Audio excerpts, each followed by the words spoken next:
America Iran మధ్య యుద్ధ విరమణ ఒప్పందం అంశం కలకలం రేపుతోంది. ఫిబ్రవరి 28న ప్రారంభమైన గల్ఫ్ వార్ ఇప్పుడు ఓ కొలిక్కొచ్చినట్టే కనిపిస్తోంది. అయితే ఒప్పందంలోని అంశాలు ఆ తర్వాత అది అమలయ్యే తీరు మాత్రం ఇంకా సందేహాస్పదంగానే ఉంది. ఎందుకంటే అమెరికా అధ్యక్షుడు గత 2 నెలలుగా వ్యవహరించిన తీరే అందుకు కారణం. ఇంతకీ ప్రతిపాదించిన ఒప్పందంలో ఏముంది చూద్దాం.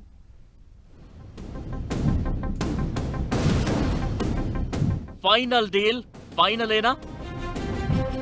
యుద్ధ విరమణ వద్దంటూ ఇరాన్లో నిరసనలు. 14 పాయింట్స్ ఫార్ములాతో డీల్.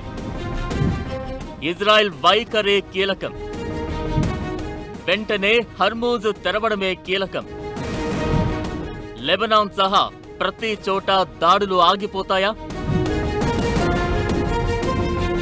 ఫిబ్రవరి 28న ప్రారంభమైన గల్ఫ్ వార్ ఏప్రిల్ 11న సీజ్ ఫైర్తో కాస్త సద్దుమణగగా ప్రపంచ దేశాలకు మంట మాత్రం తప్పలేదు. ఇప్పుడు జూన్ 14న ఓ శాంతి ఒప్పందం అంటూ ప్రచారం సాగుతోంది. ఈ కోణంలో అసలు ఇదెంతవరకు సాధ్యపడుతుందనే అనుమానాలు సాగుతున్నాయి.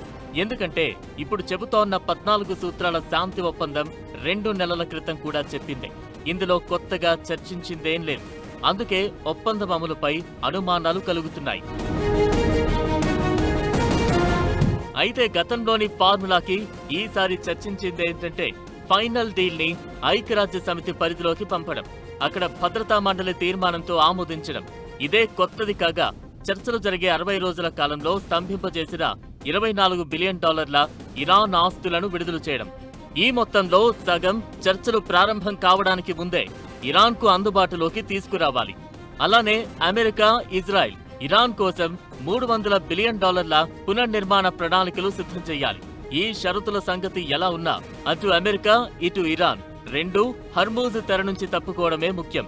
నెల రోజుల్లోనే ఇరాన్ హర్మూజ్ జలమార్గంలో అడ్డంకులు తొలగాల్సి ఉండగా ఇరాన్ చుట్టుపక్కల నుంచి అమెరికా సైన్యాలు తొలగిపోవాలి.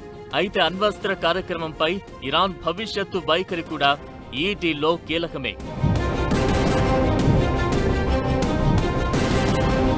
ఈ మొత్తం 14 సూత్రాల శాంతి ఒప్పందం అనేది ప్రపంచ దేశాల్లో ఎంతగా అసహనం కలిగించిందంటే నిజంగా ఓ డీల్ అంటూ కుదిరినా అది ఎంతవరకు నిజమనే స్థాయి వరకు పరిణామాలు చోటు చేసుకున్నాయి.